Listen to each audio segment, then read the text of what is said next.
Or, celui-ci et ses ministres d'extrême droite multiplient les annonces et les actions d'annexion de la Cisjordanie, jetant de l'huile sur le feu.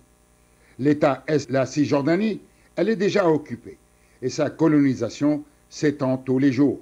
L'intention est claire, Israël fait tout pour rendre impossible la création d'un État palestinien. Israël ne lâche rien.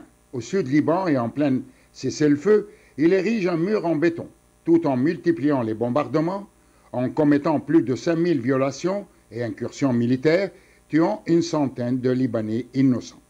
Israël se permet ces excès puisque Washington continue de mettre la pression sur les autorités libanaises pour désarmer le Hezbollah.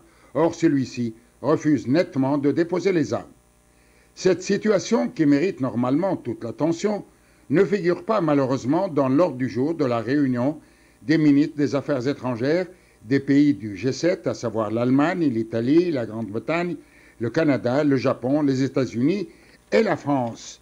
La France qui s'est dite préoccupée par les opérations militaires américaines dans les Caraïbes, des opérations gigantesques puisque le plus grand porte-avions américain a été déployé au large du Venezuela. Le président du Venezuela, Maduro, dit que la lutte contre les narcotrafiquants n'est qu'un prétexte car les États-Unis veulent renverser son régime. Et c'est pourquoi il a mis son armée en état d'alerte. La crainte d'une intervention militaire américaine au Venezuela fait trembler toute l'Amérique latine.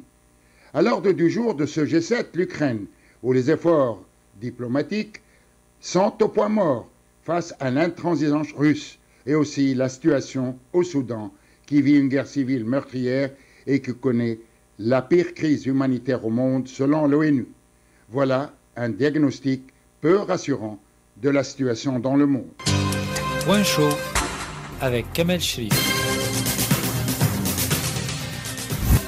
Autour de midi.